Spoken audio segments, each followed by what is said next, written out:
Hello, everybody. Welcome to Wrestleview Post Raw. I am Mike Tedesco, the editor-in-chief of Wrestleview.com. And I'm Victoria Tedesco. Welcome to Post Raw number 133. Sorry, we're a little late getting on tonight. It was an adventurous night trying to order from Day and night.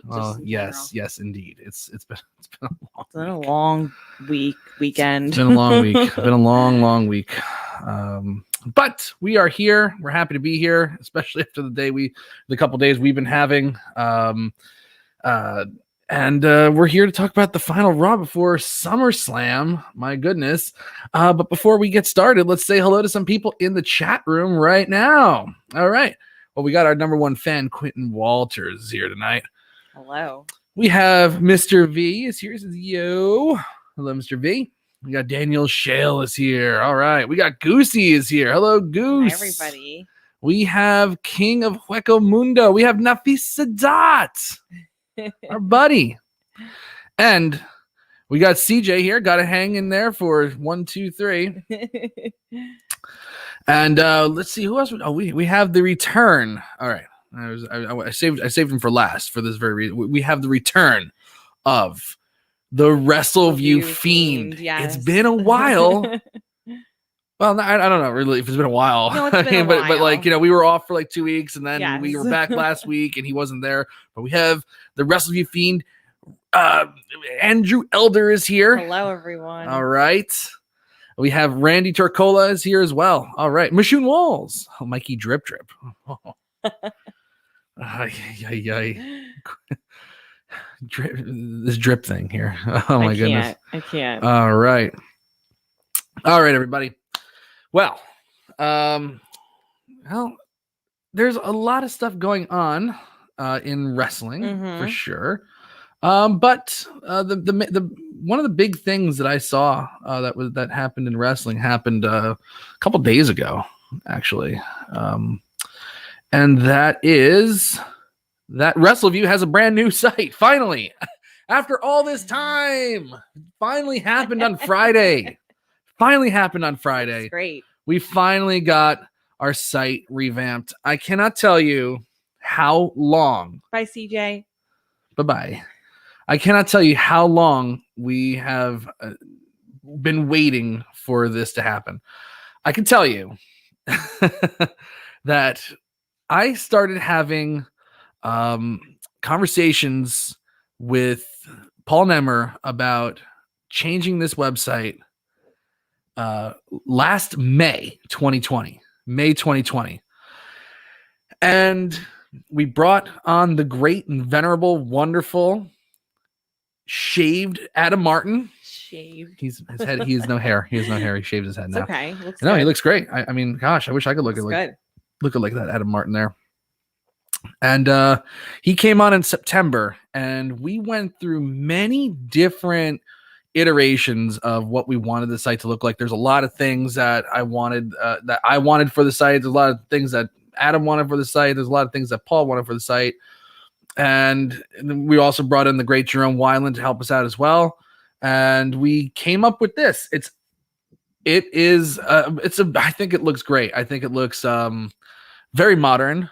I think it looks like, we're finally at, we got rid of that message board look, which was just, it felt like that was just so passe. It was great for so many years, and it, definitely gave that cool vintage feel, but it's nice to have, a change. And I think that it's just it looks really, really good. I mean, the collaboration between all of you and to finally see it now in action is just great. Right. And what Nafi says right there, minimalish, that's what we were looking for. Yes. It's like, obviously looks like most modern sites now. Thank you, Andrew. And Daniel Shell, very professional. We appreciate that. You always need to change to, you always need to change to improve. That is very true, Mr. V. It was needed to happen. I think I'm happy with how it looks. It's still a work in progress. There'll still be changes made. We're still working out the kinks, but I'm just so happy that this thing is launched. And we have a lot of cool features on the site too. And there's going to be more stuff popping up as we go. We'll have the return of like the title histories and stuff like that. You can catch all your results, your commentary, your contacts, all that stuff is up there. Looks awesome. We have, a spot for podcasts. We have the latest headlines. We have trending posts. But we also have this little section here. Now, if you remember last year, I was doing those WrestleMania recaps. Yes. And we have this section called Remember That One Time, and we're looking back at wrestling history. I love that. I'm very happy to say I love doing the retro recaps. That was fun. It was a blast doing just catching up with the WrestleMania stuff, because I really wanted Wrestleview to have a complete archive of all the WrestleManias. And eventually I want to get around to also doing that for like Royal Rumble and SummerSlam and things like that. Right, all main pay-per-views. And I'm happy to say, starting this week, I'm going to be dropping a retro Raw recap. I have a whole bunch already written up, and I've been waiting for this for quite some time. I have a whole bunch written up, and I'm going to start dropping some retro Raw recaps, starting from from the first Raw that went against the Monday Night Nitro. Wow, so 1995. That's going to be awesome. We'll start from there, and we'll go all the way through the entire Monday Night War. And hey, if anybody, maybe I'll start even recapping a little. Like maybe I'll do the WCW Nitro as well that went against it. But I'd love for somebody to come on and start and recap those, so it could be a different perspective, the Raw and the Nitro, which would be a lot of fun.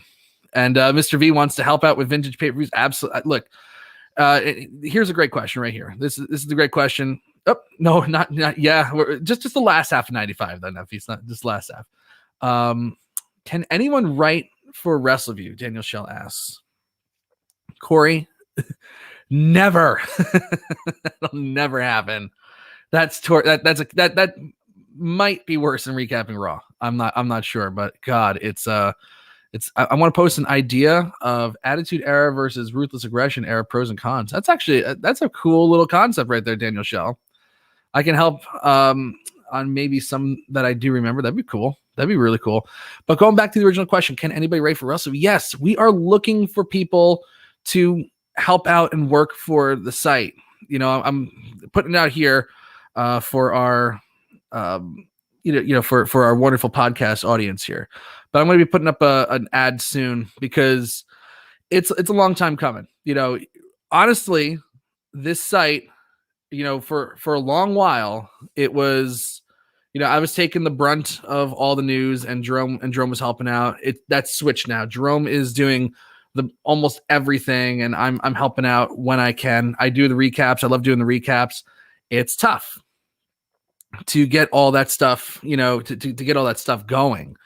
So we're looking for help. We need somebody to help us out with news during the day. I want to have a dedicated recapper for NXT.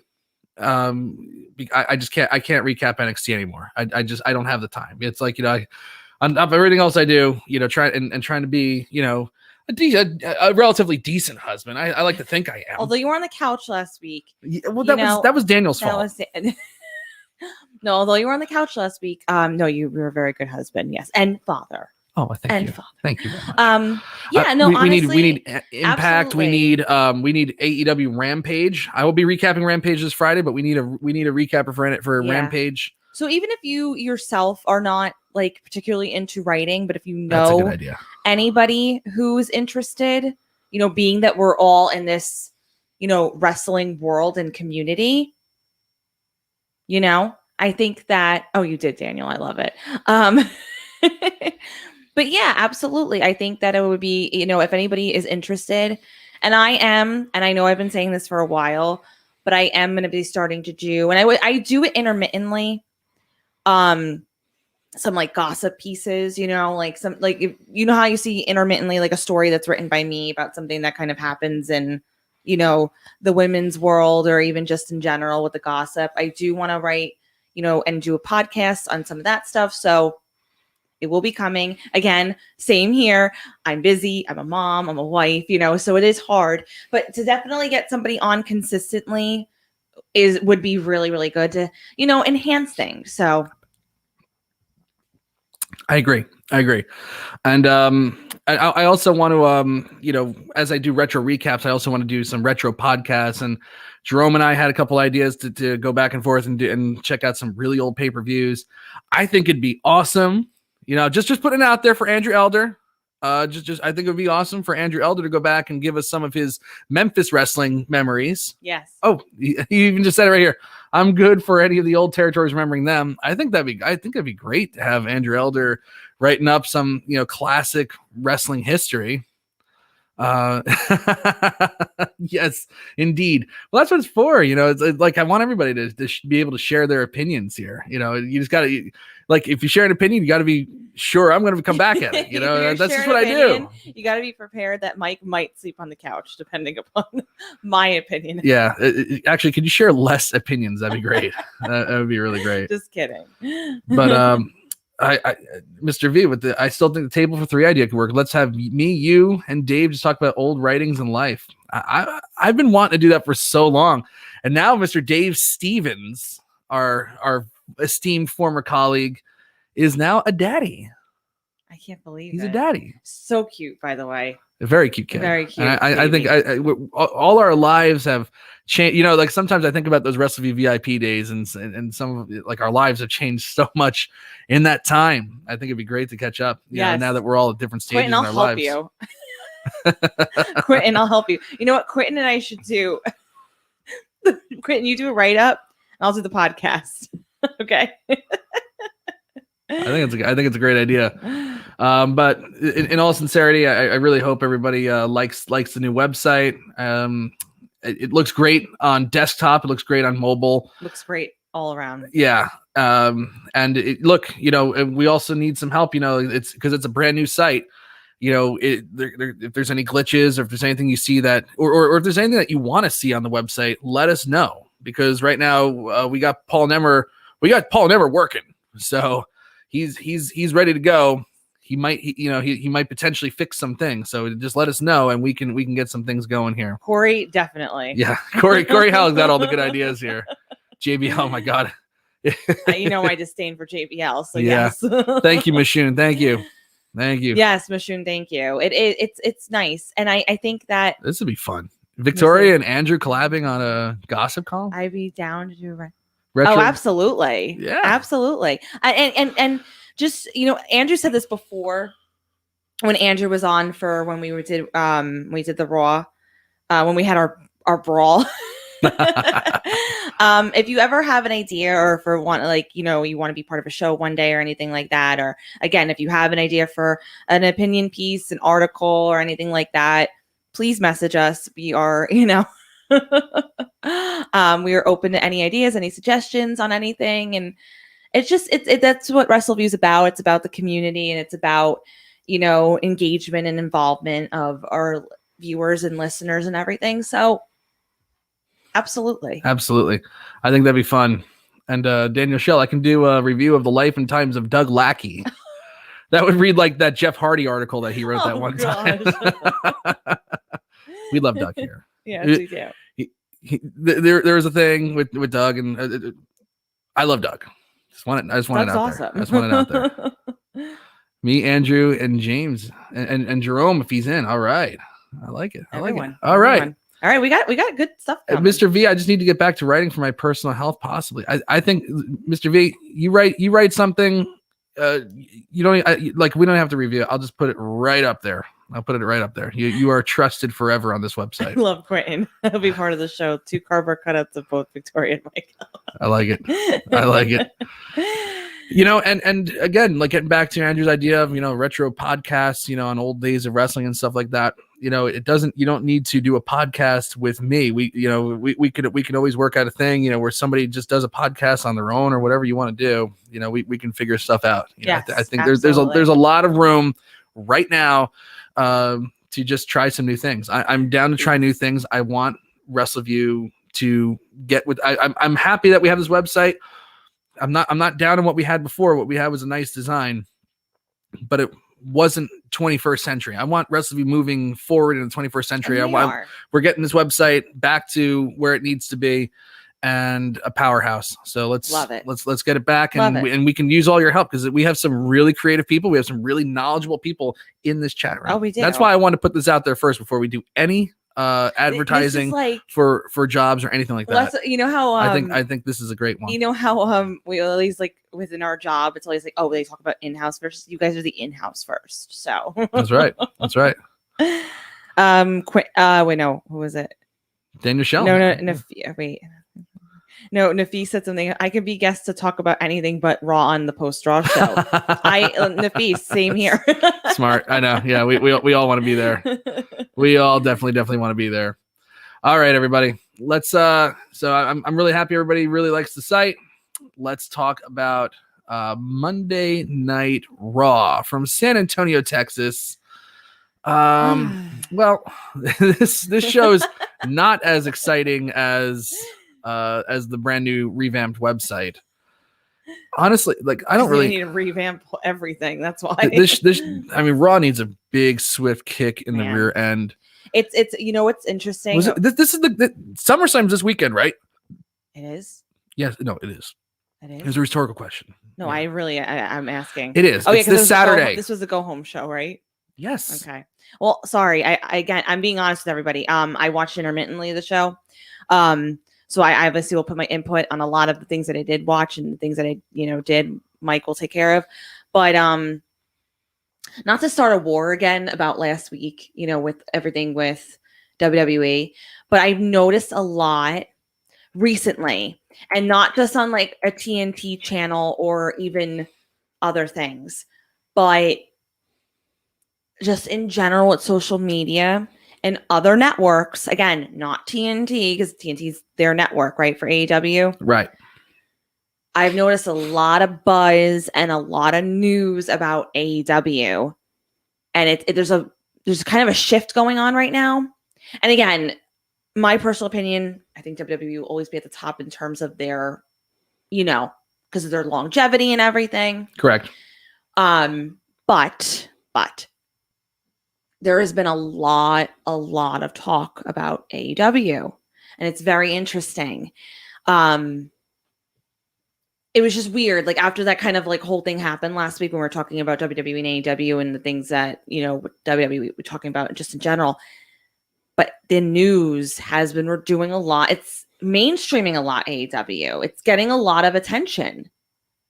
Yeah. And it's very,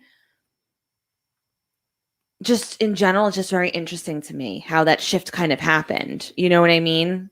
Absolutely. But we'll see. I don't know. I just really, really hope that WWE can get back to the point of where they're kind of at equal playing fields. You know what I mean? Because in terms of their storylines and their consistency and the things that they're doing, it is. And I want different. I don't want the same thing for each company. No. I don't want AEW doing the same thing as WWE, and I want WWE doing the same thing as AEW. You know what I mean? I think they're two separate. But I would like just an openness and consistency with storylines of what simple works. Like we talked about last week for classic heel and babyface. Yeah, that works. You know what I mean? But they should really, at this point, be at least looking at it. You know what I mean? Right. Like I'm like so desperate for like you said that, you don't want WWE doing what AEW does, but I do want WWE to just try something new. Yes. And I agree with you on that. They have had, we talked about this a couple weeks ago. Actually, I think I talked about it when the crowds came back on that episode, where it's just like, we've had almost the exact same format for the show, completely unchanged. Yes. For about a decade now. That's not hyperbole. That's not hyperbole. Like it's been almost the exact same cut and dry formula, where it's like, okay, we have a talk show, we have backstage interviews, that the exact same interview, right, for years now, right. The exact same, interchangeable backstage interviewer who doesn't matter. It's like they have no personality. Like they ask the stupidest questions. Same segments where one person talks, the other listens, and the other one talks, and the other person listens. Matches. Daniel Schell right here. I was harping on this all night on Twitter. Rematches galore. Yes. They drag stuff out. They don't know how to make a moment anymore. Yes. So let's just trying to transition a little bit into this Raw as well. Like they had an opportunity last week to make a hell of a moment, and that crowd was hungry for it. They wanted to see it. They wanted to see RK Bro reunite. I will say this: WWE did a near perfect job last week building toward that. Mm-hmm. Building toward that reuniting of Randy Orton and Riddle. They started it at the top of the show, and they teased it through the whole thing. Orton didn't want to team with him. He said no. And then Riddle comes to his aid at the end, and Randy hits him with an RKO, and they don't reunite. The fans, you have a 3-hour show. It's just one storyline. It didn't need to be dragged out to this week because now the big moment got lost, because Goldberg was on the show, and it wasn't at the end of the show. It's not the last thing that you remember. Mm-hmm. They instead had Team RK Bro reunite this week to diminishing returns. It didn't get the reaction that I think they were expecting, because they know that SummerSlam is this Saturday. They know RK Bro is going against AJ and Omos. So it's like, well, of course they're going to get back together tonight if they're going to do that stupid match on Saturday. It would have been so much better to do it last week and just and then do some antics with them tonight. Right. There was no reason to drag that out. Even when they do stuff right, they botch it. Yeah. Because they don't know how to tell a story. They don't know how to create a moment anymore. They botch it almost immediately too. When something kind of works in their favor, they don't know how to sustain a moment or keep a moment in its place. And to kind of get back to and again, we'll talk about Raw, and I just want to make one more quick comment about in comparison to AEW. But what was the show that we were watching? What's AEW's new show on Friday night? Rampage. Okay. I loved Rampage. I thought it was a great show. We watched Rampage on Friday, and one of the things that stuck out to me was, and you said this, I don't want copycats of each other, but I would like them to keep the element of this is a sport, but Vince doesn't want to recognize WWE as a sport. He wants to recognize it as the entertainment piece to it. He does not want to focus on the wrestling. And especially, it's interesting because especially with, something like SmackDown being on Fox, and that's supposed to be like, your sports entertainment for that evening, right? Mm-hmm. The thing that stuck out to me is like, even if it's this match will only basically go, this is on Rampage, until until TV's over. Right. And if it continues, it continues. The match isn't going to end miraculously at 11 o'clock or whatever it was because the show ended. Right. They said, this match is scheduled for one fall and will go until TV time expires. Right. It's stuff like that. Again, that's a nice touch. It is a nice touch because it's bringing that realness to it, Right. It is, and I didn't like that. But certain things because you were talking about before. It's so stuck into this formula that they have that you're just like, what's going to happen. It's an even Steven game. It's the rematches. There's the predictability factor that it hurts them. And you pointed that out tonight again with the rematch after, and then dragging things out and knowing just the way that things go when a pay-per-view happens, who has to beat who's going to win, who's this, whatever. You just are able to, there's no shock factor.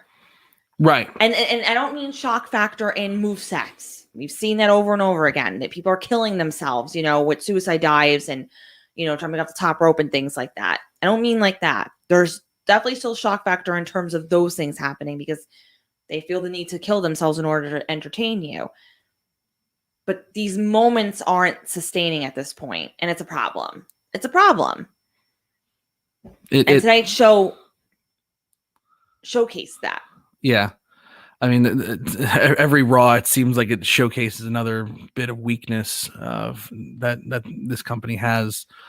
You know, they wonder why they're just not making stars. Why are we going back to Goldberg? Why in 2021, Goldberg, who was, you know, the hottest star in wrestling in 1998, 23 years ago, why are we going back to him? Because they haven't made a star. Because they haven't made somebody big enough to go against Lashley. My question is, what happens after Lashley? I mean, what happens after Goldberg? And that's the same question I have for Reigns. You know, he destroyed everybody on the SmackDown roster. Everybody. Pinned Daniel Bryan and Edge at the same time at WrestleMania. Has killed every single bit. He tapped Finn Balor out a couple weeks ago for no reason at all. What's after John Cena? You know, like that's the thing. They're relying heavily on individuals who've already made their name for themselves. Right. And you know they're gonna have Big E cash in.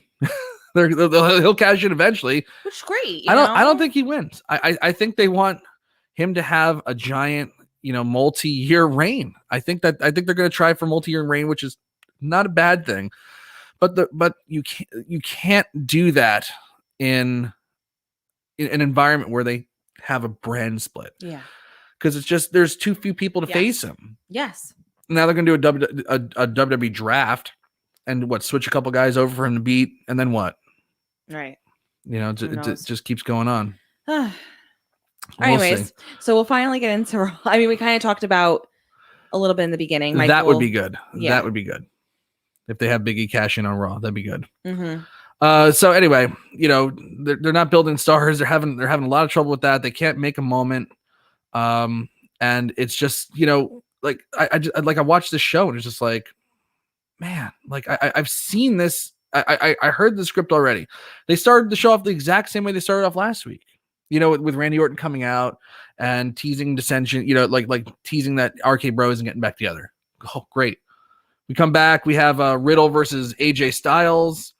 Orton walks off on him, you know, like same script again, you know, he just like, they don't want anything. He doesn't want anything to do with him. He let, you know, slam him like he did last week. They had a match where Orton walked off on him. AJ Styles beats him with the Styles Clash. I'd seen that already. Later on, Randy Orton versus Omos. Orton's getting just pummeled, and then Riddle comes to save him. And then Randy says, "You earned my respect." They give a hug, and they're back together. It's like, it was fine, but it would have been so much better if it was just done last week. Yes. How about this? Like this women's division is just like still a complete mess. You know, you have Nikki Ash or ASH. What are you supposed to call her? Can somebody in the chat room clear this up for me? What are we supposed to call Nikki Cross now? Is it Nikki Ash or is it Nikki ASH? Or is it just Nikki? Like what? Like, how do you, like, what are you supposed to say? I don't know. Because they go back and forth doing it too. They do. I think they're just as confused as us. So, because, you know, it's probably, you know, what's probably happening. I don't think have we ever had Andrew K in our chat room before? I just don't understand why storylines can't progress without people having to face each other every single week. You can progress storylines, still have something fresh each week. Yeah, I agree 100%. I agree 100%. I miss the days of Raw when they would, you know, like you have The Rock versus The Undertaker. Let's just, for example, say that. But for that night on Raw, The Rock has a little mini program with the big boss man. Yes. It's not like he's facing Undertaker in a tag team match, you know, it's like, or like what it's like, you know, like the, you know, bringing other people in only helps that person, even if they lose, you know, bringing somebody up from the mid card and putting them in there with The Rock or Brock Lesnar or whoever, you know, it can only helps them. It's okay to have many feuds. It is. It's okay to have them not, you know, up each other's butts like the whole time, you know? Right. And Andrew's bringing this up too. Charlotte calls her Nikki Cross in every promo. Yeah, I know. It's like, that's why it's so confusing, because the commentators like Nikki ASH or Nikki Ash. Can we have heels interfere in the face match when that face is having another match that night? Yeah, how about that? I've been a silent participant for weeks. This show was doo-doo. I can't help but say thanks. Good for you. Good for you. Get involved in the conversation. We're happy to have you here, Absolutely. Andrew. Thanks for joining us. And thanks for being a support. This is true. Nia Jax, I will give it to her, was really entertaining in the tag match tonight. So, okay, getting back to this, we have Nikki Ash or ASH, Nikki Cross taking on Rhea Ripley, because we did that last week, and it was a non-finish, basically a DQ victory for Nikki Ash, but Charlotte attacked both of them, so it wasn't really like, oh, she got pinned and oh my god, it's like she decisively beat Rhea Ripley. But this week, Rhea Ripley cleanly in the middle of the ring decisively beats the Raw Women's Champion. I get that she's the underdog. I get that that's how they want to book Nikki Ass. Sorry. I get that's how they want to book her. But my God, it's like I get that she's the underdog, but you can book her a little better than you are. It's like she has to lose every single match, and then what? Then it SummerSlam rolls around and she gets a fluke victory. Magically, I know. Crowd's already turning on it. Like when she came out, there was boos in San Antonio tonight because it's goofy as hell. It had a short shelf life, and then damn, now it's like they're not giving her any victory. She looks weak. It's like, why is she the champion? Like, why do they do this? I gotta tell you, as if I was like a professional wrestler, I cannot imagine any job that's worse in professional wrestling than having to be a face that the WWE is pushing on the main roster. I like, if you love wrestling, if you want to be good at professional wrestling, and you want to be a star one day, if WWE says we're going to turn you face and we're going to put the rocket on you, that's the very worst job right now in professional wrestling. I'm sorry, because they cannot build a face. They think that everybody's like Daniel Bryan, that you can beat the hell out of them, and they're gonna get over. It's like that worked that one time because he was he was like the antithesis of what WWE wanted. They were beating him because that's what they wanted to do. They wanted to tell the audience that we're never going to push this guy. Exactly. And it took CM Punk walking out for them to even push him because they were desperate at that point. And now they think that that's the formula to make everybody work. So Nikki Ash, you're going to be a face, and we're going to push you. You're going to lose every week. Everybody who's also a face.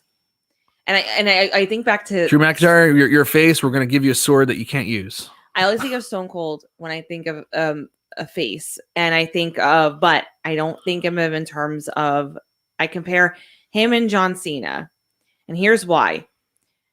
Whenever they have a face nowadays that they're trying to push, it's always this like positive, like no, like not. Oh, I'm gonna get there. I'm gonna do. They did it with Bayley, right? When she first came on, she was like that peppy, positive, everything.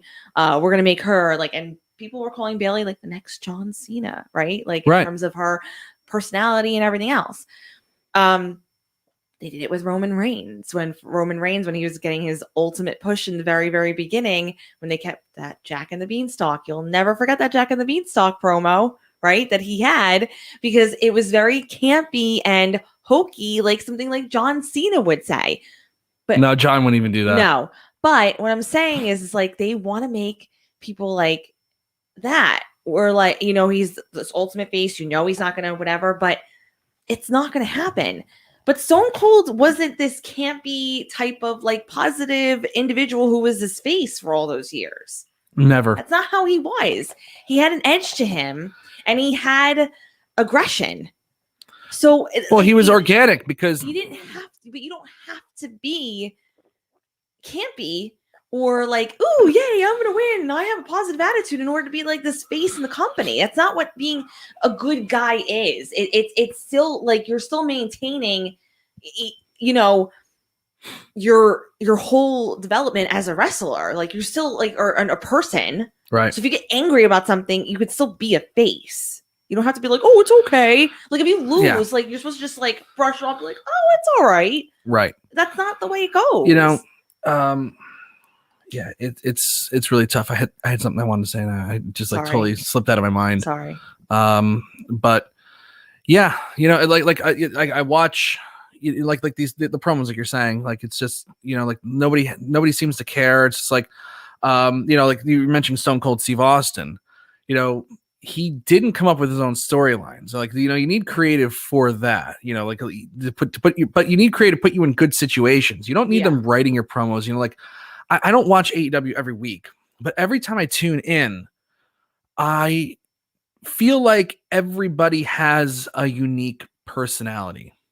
They exist on a plane on their own. Everybody does, because they're not getting scripted promos. Everybody's I'd rather watch a million awkward promos of somebody trying to cut a promo or learning their way into a promo or trying to figure out and flesh out what their character is on TV than watch what like the promos that we watch every week on this show. Because I feel like I'm watching people develop into actual wrestlers and stars and characters that I'm interested in. And, not, there aren't enough good writers out there to go around to just keep scripting, great promos, so you got to leave it to, the individual. That's what made wrestling great that's what's made wrestling great for 100 years. If somebody, it's interesting. They said about the awkward promos. And I think about the Miz. The first time he had to talk about the Divas search, totally bombed it. Right. But you know what though? Because he's using verbiage that wasn't his. He got back out there and he did it, and now he's one of the best guys on the mic. Yeah, the best guy cutting the scripted promos for sure. But it's like. And here's another problem that Brett Farmer brings up here. The WWE goes out of their way to squash anyone who starts getting popular without Vince's blessing. 100%. So true. So true. Like, everybody, everybody knows I was not happy that I was flabbergasted that Karrion Kross lost his very first night on Raw, because it was outrageous. And it's like, everybody's like, oh, he's going to go on a losing streak and that's going to bring a Scarlet. Well, he's killed Jeff Hardy 2 weeks in a row now. He traded wins with Keith Lee and stuff like that. But, it's like, even though he wasn't getting hot without Vince's blessing, it's like everybody who gets called up has to be put into their place. No one's untouchable until Vince puts the rocket on you. So Karrion, you're going to come up and we're going to shock the world by having Jeff Hardy beat you. And really, there was nothing in it for Jeff. There was nothing in it for Karrion Kross. And for what? For what? For nothing. For nothing. For nothing. For nothing. It all did was weaken NXT. Absolutely. Completely weaken NXT. Watching their own product. It's amazing. I know that. And speaking, this actually transitions into the next segment with Drew McIntyre, but I'm going to find the comment. I think it was V. We're getting sexy Drew McIntyre now. Who was it though? I know. Someone said something along the lines of, V did say it. It was up more, but he said, but like I said, Drew is one more bad story away from a 3MB reunion. That guy was red hot all throughout the pandemic. Basically, carried the company during the whole quarantine and everything, right? And then now we get and he's not wrong. I wouldn't be surprised if all of a sudden it was like, oh, hey, now Heath Slater's not here, but still, you know what I mean? Yeah. It could, they're in your favor. But then when they get too involved, that's when you're doomed. They can't leave well enough alone. They can't let things happen organically. Never. Drew McIntyre was hot, and he was doing it, on his own accord. But then they get heavily involved because they were behind him. Well, right? he was hot because Paul Heyman was the one who was doing his initial booking. Yeah. When Drew McIntyre got hot, it was Paul Heyman guiding every single one of his segments. Mm-hmm. And when Paul got released last June and taken off the writing staff, lost control of Raw, and Bruce came in, they were able to ride that momentum for a little bit, but Drew was never booked as strong as he was under Paul Heyman. No, never. And it's now they by November of that year, Sheamus was giving him a kilt and a sword that he had to come out with because Drew McIntyre wasn't gimmicked enough. Now we have to give him a gimmick. He has to have a gimmick. Involved. He's Scottish, so every Scottish person wears a kilt, right? Every Scottish person has a sword, right? Absolutely. And then all of a sudden, even though there wasn't a crowd there, the only way that the only gauge that they really had was, ratings and going on Twitter and seeing, reactions and stuff like that, Drew McIntyre was not as hot as he used to be. And they had an opportunity at WrestleMania to kind of revive that, have him lose the title and, get on a journey to get it back. And he lost. And then he became the whiny little bitch that was crying to Lashley forever about, oh, you cheated. I want my title match back. And then he finally they book themselves in a corner where Drew McIntyre now can't challenge for the title. And now he's swinging a sword at Jinder Mahal, a sword that you can't use. You cannot, Wrestling 101. Never bring we were able to suspend our disbelief for the sledgehammer, but you never bring in a weapon that you cannot use. If you cannot ever pay it off. Yeah. That was why, it was a really big deal in 1996 when Brian Pillman pulled the gun on Steve Austin, because you can't use a gun in wrestling. No. You can't shoot a guy. You can't shoot a guy, you can't stab a guy, you can't slash a guy. You can stab him with a pizza cutter, but you can't take a giant claymore sword and hack somebody with it, because you're going to kill them. You can't pay it off. You cannot pay that off. People got murdered on WrestleMania 2 years ago. What do you mean? When people were dying or people were got killed. Huh?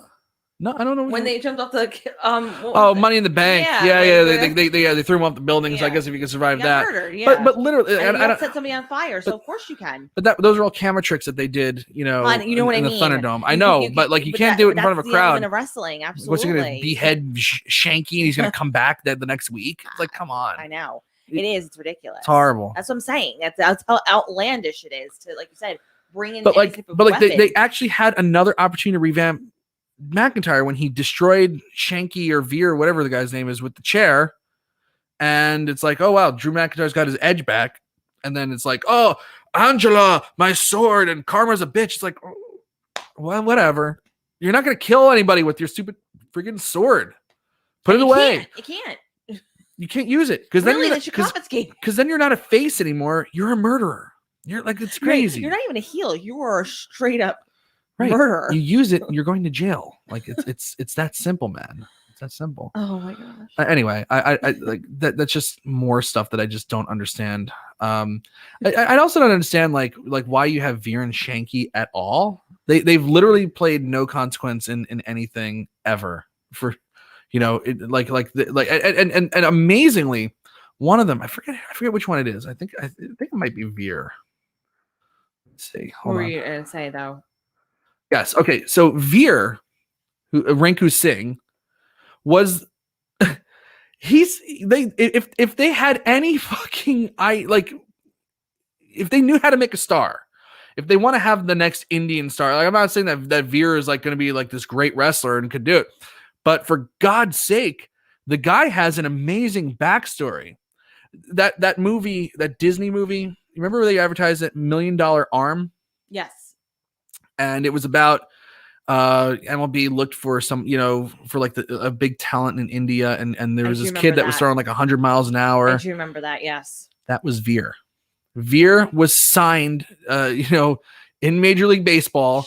The subject of the movie $1 Million Arm. He won. It was a pitching contest on a reality TV show called The $1 Million Arm. You got to be kidding me. He reached single A, and then I guess he retired. He couldn't make it, but he was the whole movie $1 Million Arm was about his discovery, and now he's on Raw as Veer, getting beat every week. You never hear about this. It's like, hello, here's a built-in story. Disney made a movie about the guy. You like maybe that's like something worth mentioning. Disney made a movie about Veer.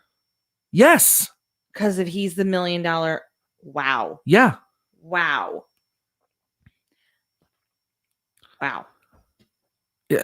That just goes to show you that they don't know how to build a star. They don't know their roster. They don't know how to nurture a talent. They don't know how to even okay, so he's with Jinder Mahal. Maybe protect him a little bit so that he doesn't look like an asshole every week.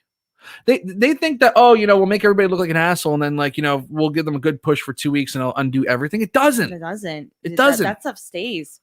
Wow. It's hard to wash that stink off. That's really that. I'm actually just like, how did you find out about it? You go to his Wikipedia. He's the $1 Million Arm guy. It's incredible. Amazing. So there you go. Well, I did everybody else know that, because I didn't. It's an indictment on WWE's Let me know creative. if you knew that. I think so. I think a lot of people know. Okay, well, I guess I'm late to the party. Anyway, Drew McIntyre easily beats Viren Shanky in a completely one-sided match, and then he's just pointing the sword at. It's like whatever. He's sexy Drew. He's sexy badass. It's like okay. All right, we have jumped the shark here. Moist TV with the Miz. Which horrible segment leads to Miz versus Damien Priest. Miz's first match back. He's in street clothes. He gets easily defeated by Damien Priest, and then Damien Priest beats him with the bro kick, and then Sheamus gets mad, and that's the end of that. Check out Miz's TikTok. It's funny, by the way. All right, Victoria was talking about Miz's TikTok, so you got to talk. You got to check that out. Check it out. You got to check out the TikTok. You got to check out the TikTok. Yeah, no, I know. I feel very badly for the Miz that he's got to be dealing with this nonsense. So, yeah, I know. I can't even defend it. I can't. You know, Brett Favre making a good point here. Stone Cold Steve Austin accidentally happened. Vince's written gimmick was the $1 Million Man gimmick. That's true. Everything, but that's when, Vince was letting things, if it was organic, he ran with it. If it wasn't meant to happen and it happened, he ran with it, because that's how you make money in wrestling. That's how you build a star. If somebody really gets over, like Steve Austin didn't like the ringmaster gimmick, and he told them, and they're like, fine, you change it, whatever you want to do. You want to be Stone Cold Steve Austin, that's fine. They weren't pushing Stone Cold Steve Austin. Yes, he was a serviceable talent. He was a mid-card guy. Wins King of the Ring 96. Obviously, they have something they want to do with him, but they don't know what. And he cuts that promo that just sends him into the stratosphere. A promo that could never be written by any writer. A writer, yeah. It can only be written by a guy who understands the character and what he and where he wants to go. The character that is an extension of himself. Mm-hmm. The Rock was written to be Rocky Maivia, and then he got over, in the Nation of Domination by changing his mannerisms and experimenting, trying out new things. You have to be allowed to have a little creative freedom. And everybody's wondering, why is CM Punk going to AEW? Why is Daniel Bryan going to AEW? Why is AEW a landing place for a lot of these recently released talents? Because these talents still have something to offer, and they're allowed to have that creative freedom to experiment and try some new things. You should be allotted that time, and you should be allotted that opportunity to. Right. If you're the one playing the character, you should be able to and really have a say in what happens to that character. Right. And they've still been chasing Stone Cold, like Daniel Schell says, but they're chasing something that they couldn't, that wasn't created by just the machine. It was created by a very creative person in conjunction with a team of creative writers that were putting him in the best situations that could highlight them to the maximum degree. But I don't want another Stone Cold. I want to. No. But that's not the point. They're looking for that big superstar. Oh, I know that. But even if they found that big superstar, they still would put them in horrible situations. I mean, like look what they did with Daniel Bryan. I mean, yes, he got the neck injury pretty soon after, but it was like he became champion. It's like, oh, he wound up on his back most of the time. Dr. Thugonomics. Like the most recent example, obviously, is Daniel Bryan. Like they weren't doing anything with that guy. He got over, just by doing the yes thing, for fun, when he was the world champion that was going to be just a transitional champion to Sheamus, and he got over. Like it happens. But unlike, 20 years ago when Steve Austin, or almost 25 years ago, I guess it is 25 years ago now, Steve Austin with the 316 promo. Yeah. If they ran with that, and they don't want to run with those things now because they want to live in their hermetically sealed environment where everything's sterile and planned and goes according to whatever Vince wants. It's crazy. I think Vince in his age has any type of control issues that he has been exasperated just over time. Right. He just can't, Vince things is that he so anal yeah. And about everything on the show. Like he, listen, I respect an individual who wants to be involved and you know and take care of his product, but at the same time though, like, you know, you got to calm down, and you can't do it, and it's getting worse with the age that he's at. Right, absolutely. Daniel Show bringing up the Undertaker changing from the goth gimmick to the American Badass. He was allowed to experiment. He was allowed to try something new because he'd earned, number one, he'd earned that respect. Of course. Number two, you know, he was given that freedom to do that. Because if you think about it now, like if somebody were to ask Drew McIntyre, right? How do you want your character to be? Do you really think he pulled to the table, I want to have a sword and be the sexy man? Yeah, I want to be sexy Drew, and I want to tell stories about the Loch Ness monster and swing a sword. That's not his. Yeah, we don't know. And you know what? Ideally, we probably don't even know what he envisions for himself. I don't think. I think if you actually, even somebody did interview him, they can't even talk freely, even in an interview, and be open about, because you know their job's at risk. Right. So and every single person that they push, it's like, you know, it's like big tall guy with limited personality and, you know, limited movesets. It's crazy. Like Damien Priest is just, he's not doing it for me, man. You know, like I'll give him a chance. I like to see what they can do with him if they put a title on him and give him a couple new circumstances. But I have a feeling he's going to win the United States title on Saturday, and goddamn it, his first opponent's going to be The Miz, and his second opponent's going to be The Miz or John Morrison. You know, it's like they did this thing tonight where Morrison was mad at The Miz and walked off on him, and Damien Priest easily beat The Miz with the thing. And then, you know, Miz finds John Morrison backstage after. He's like, whoa, I'm sorry about that. Is it water to the bridge? And then it's just like they move on like nothing ever happened. More of the same from Miz and Morrison. They said they have something big planned for SummerSlam. It's going to be like stupid drip sticks and stuff like that. My God. It's going to be crazy. Yes, and Daniel Shell, Sheamus will also be facing Damien Priest probably for the next 5 months.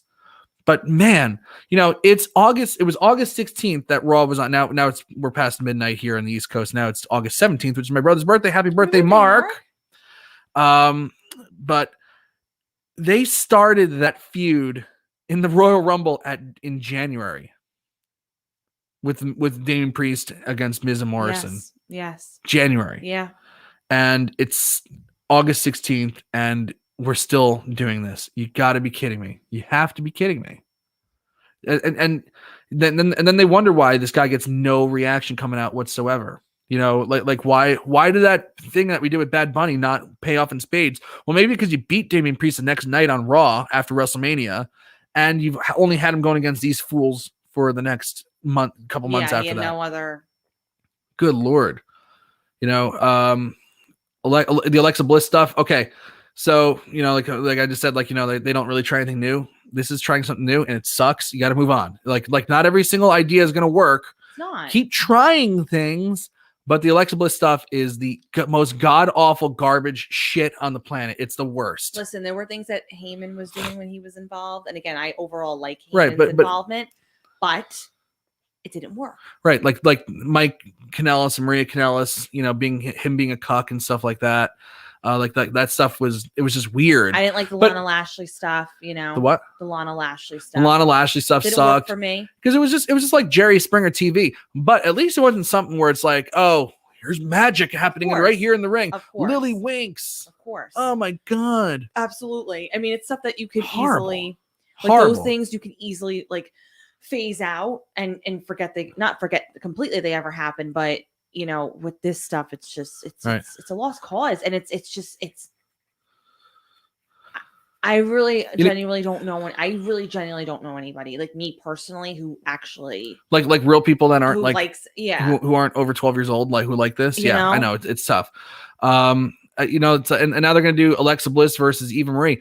They rarely send Alexa Bliss out there without turning the crowd mics all the way down, or do a segment with her where they don't turn the crowd mics all the way down, because the crowds are turning on it. Like they turn the crowd all the way off, you know, for her segment tonight. You know, like when they had Lily wink at Dewdrop last week, they groaned because it was horrible. It's not like they had it wink, like, you know, it's like they had that stupid cartoon like sound like blink, like it's just the worst garbage on the planet, you know. And what makes it even worse is that it's not their idea. It was It was Wyndham Rotunda's idea. It was Bray Wyatt's idea. And now they're taking his creation, which they bastardized to the point where they felt like, well, we can release this guy because we completely devalued him, but we can keep his gimmick and still make money off the merchandise.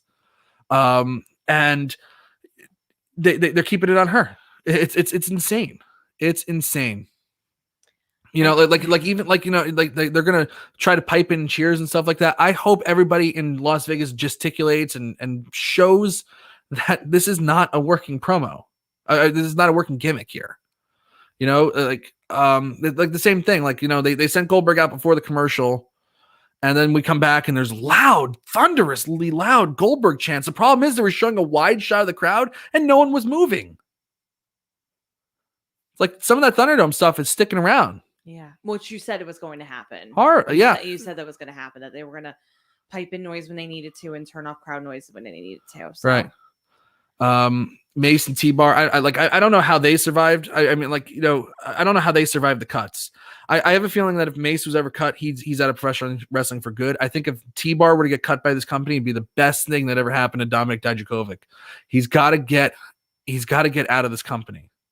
They have ruined him beyond repair. Even if he turns on Mace and, you know, goes off, you know, like they string together a couple wins, this guy's damaged beyond repair. Terrible. You know, and that's one hell of a talent. That's a hell of a talent. Mm-hmm. We talked about Randy Orton. Karrion Kross killed Jeff Hardy. I talked about it's like, you know, the women's division. You know, there's so few women that we know we have to have them perform twice again. Charlotte Flair team with Nia Jax.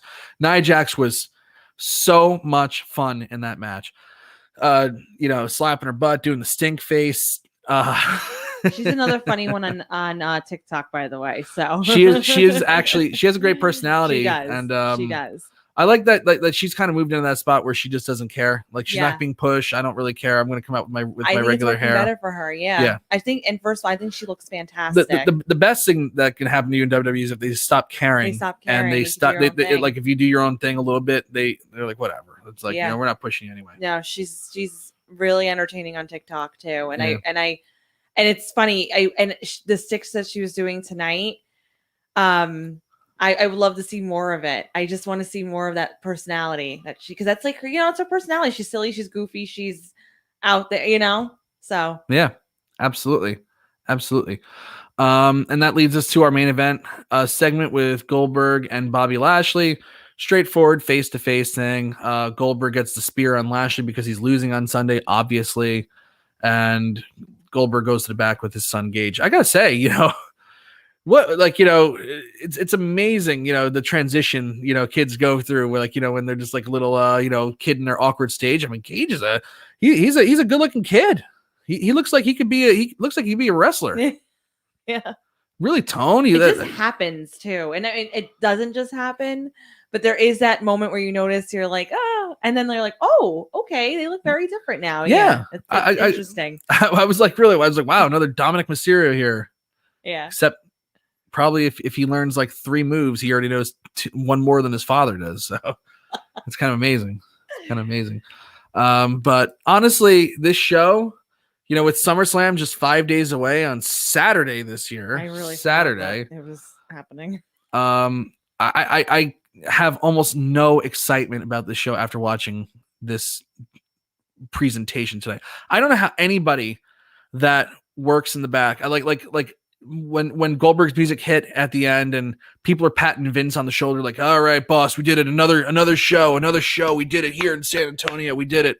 I don't know if anybody could really feel proud of this effort tonight. I don't think so. I don't know how you could watch this and be like, that went exactly how I wanted to go, and I can see where this is going, and it's gonna be great, and the fans are gonna love it. I don't think anybody feels that way. I don't think anybody feels like that genuinely. They might say it to just save face and to suck up to Vince. But speaking of Steve Austin, they're like when the very last time they did an interview with Vince McMahon on WWE Network, you know, with that Steve Austin podcast with Vince McMahon, which was probably one of the greatest things I've ever seen in professional wrestling, because Vince, you know, unguarded and, just speaking, you know, you're listening to the process of the mind of Vince McMahon for an hour. It was incredible. But they had just had an awful Raw. that time. I think I remember the main event was Dean Ambrose versus Bray Wyatt. It was just abysmal. Yeah. And Steve Austin's like, he's like, how do you feel after that Raw? And it's like, yeah, I feel good. He's like, really? So you're proud of what you did tonight? He's like, well, yeah, of course we are. It's like he's so brainwashing to thinking like they're doing such a great thing. Job, boss. It's like great job. Yeah. Like yes, men have killed WWE, or like in terms of excitement, like. But they're the only ones who stay, though. They're the only ones that can stay, because the other rest get fired. Exactly. So you have to either yes man and follow along, or you don't have a shot of staying in the company. So I know it's pretty damn wild. But I mean, it was a tough show to watch, and if it's hard to say that I'm excited for SummerSlam, really, really hard to say. And SummerSlam this Saturday. I'd rather be doing something else on Saturday. I know. It's kind of weird. It's kind of weird. But we have 10 matches set for the show. We have Nikki Ash versus Charlotte Flair and Rhea Ripley in a triple threat match for the Raw Women's Championship. Ooh, can't wait. Reigns versus John Cena for the Universal Championship. Lashley versus Goldberg for the WWE Championship. Usos versus the Mysterios for the SmackDown Tag Team Championship. Bianca Belair versus Sasha Banks for the SmackDown Women's Championship. Edge versus Seth Rollins. Sheamus versus Damien Priest for the United States Championship. Jinder Mahal versus Drew McIntyre in a singles match. Eva Marie versus Alexa Bliss in a singles match. Can't wait. AJ Styles and Omos versus RK Bro for the Raw Tag Team Championship. We have way too many championships in this company, because they don't know how to book a personal storyline anymore, because nobody has a character that you care enough about to even see them get involved in the storyline. Mean nothing anyway. It's like, I have a US championship. You're like, oh, okay, cool. But it's a loaded card. It starts at 8:00. I imagine some of that stuff will get moved to the pre-show, and I hope one of them is Eva Marie versus Alexa Bliss. I could see the Mysterios versus the Usos being on the pre-show. We'll see, but there's a couple matches on there that I'm excited about. Almost all of them from SmackDown. John Cena versus Roman Reigns. They had a great promo because they were allowed to write their own. Edge versus Seth Rollins has been wonderful. Yes, of course. And they actually tried to go back into a little bit of history with them, so that was good. Bianca Belair versus Sasha Banks. I'm just excited to see what Bianca Belair can do. Absolutely. In the part 2. And that's pretty much it. That's like 3 out of 10. So great. We're looking good. Yeah. And then like Andrew just says, we have TakeOver on Sunday. We're gonna have post shows as well. We're gonna do we're gonna have the SummerSlam post show. I believe Roy Never is gonna do a SmackDown post show this week. I'm honest to God thinking about, after Rampage, depending on what happens, maybe doing a show on that. Doing a show, absolutely. I think because there's something coming on Rampage that I think is going to really just upset the balance of power in professional wrestling. Not in terms of like out earning WWE, but like, in terms of like, hardcore fans, like that's going to be the solid soul destination for sure. Hardcore fans after a while. You think SummerSlam will start with Goldberg match so he can go home early with his paycheck? That's a good question. That's a high possibility. But if I had to guess, I'll just put this on here.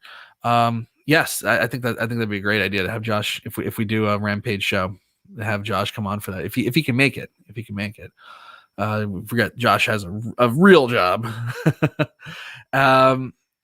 I actually think SummerSlam will probably start with like Damien Priest versus Sheamus or something like that. Maybe RK Bro. Well, I'm going to say Damien Priest and Sheamus. All right, so that's your prediction. That'll be my prediction. But there's a lot of options they can go. Andrew K saying I think Bianca and Sasha could be great. WrestleMania was great. That. Yeah, I just want to see what they can do. In part 2, because I really did think that they willed that match into existence and into being a main event, and the build itself didn't feel like a main event build, but when they actually got in the ring and the bell rang and they did their thing, it was a WrestleMania main event without question. So I'm excited to see what they can do next time, and I hope it doesn't end with Sasha winning the title or something like that. I want Bianca to be a dominant champion. I want to see her run with it. So all right. Let's talk about what did everybody think of tonight's episode of Raw in the chat room. Can you please give us a thumbs up or a thumbs down? How did you feel about this show? Victoria, I'm going to ask you first. What did you think of Monday Night Raw? Thumbs up or thumbs down? A thumbs down. Yeah. There wasn't enough for me to like particularly liked. There's just I don't know. Yeah, and the Alexa Bliss stuff kind of threw me over the edge. I'm like, I can't. It was so short too, but it was so bad. It was so bad. Short, but they have Dewdrop take Lily, and you don't see Lily's face, but she's looking at the doll. She's like gives it back. It's like, oh my god. Oh, you know. Brett Farmer's asking if I really think the U.S. title will make the main card. They're pushing Damien Priest. I can't see why it wouldn't, but like they haven't done a good job of pushing him either. Like they keep giving him wins, but it's only over Miz and Morrison. It's like, come on. God. Thumbs down from Graham Costigan Cripps. Massive thumbs down from Andrew K. Thumbs RKO finally. Everything else was thumbs down from Dan Michelle. Yep, pretty much. Andrew Elder. Raw was meh. Vince has Ted Turner on his brain. This show, thumbs up. Thank you. Mr. V. Raw wasn't half bad today. It was all bad. Yes. Very true. I am tempted to cut off my thumbs when it comes to WWE. Keep your thumbs, Brett. Sounds like a thumbs down indeed, especially for a go-home show. Nafis Sadat yes, says. And yes, indeed. A major thumbs down from Quentin Walters. Mm-hmm. I give it 3 Z's, Ranger Cola says, because I honestly slept through the last 2 hours. Yeah. Okay. I've actually fallen asleep recapping the show before. Yes, Michoud Walls, clearly thumbs down. Agree, Michoud. Absolutely. Indeed. And of course, must be Monday. Must be Monday. It must be. WWE is giving us a push off the cliff. Goodness gracious. I love how aggressive our fans are. It's like Brett Farmer. I've never seen a show discourage me from the pay-per-view. Guess there was a first time for everything. Absolutely. All kidding aside, that's how I felt. Yeah. That's how I felt. I actually felt like I'm just not like, I was interested, and it's like, I'm not after I'd rather this. literally do something else. Like I'd rather be doing something else. Pray for me, because going to Raw December 6th. Yes, indeed. Yes, we'll be thinking of you, Andrew Elder, and especially, just watch yourself. One thing coming out that's going to be coming down the pike pretty soon. They're going to be telling us that we need to get booster shots at 8 months after our initial shots. So make sure you get your shots, Andrew, before you go over there. But looking at Twitter, let's see what the Twitterverse says about this episode of Raw. Let me just pull it up. What did you think of the 8/16 Raw? I'll refresh the page just to be fair. And it's 76% thumbs down. That's pretty much so. Yeah, must be Monday. Must be Monday. So Quentin Walters gives post Raw 4 thumbs up. We thank you for that. Brett Farmer, Andrew, take a sleeping mask with you. Andrew, if you wind up going to that Raw, we're gonna have you on the post Raw show that night. Yes, and you got to give us the full rundown of what it was like to be there live, and how much did they pipe in cheers for everything that was going on. Yes, we need a first-hand experience. All right, everybody. Well, it is the week of SummerSlam. It's gonna be hard to pull together some things, but I want to kind of do some extra podcasts this week. I want to get on here with Jerome and try to figure something out with him too. And let's just say this: we'll do what we can. But I'm excited about the new website. I want to do a lot more for Wrestleview to get some more content going here. So we'll get it going. Has there been a sub 10% thumbs up yet? Yeah, I think there has actually. I can't remember which one, but it feels like every show is a sub 10%. I think there might be. I'll have to look. Sub 10% are very, very rare. Very, very rare. The night Dean Ambrose got the horse needle in his ass was a sub 10%.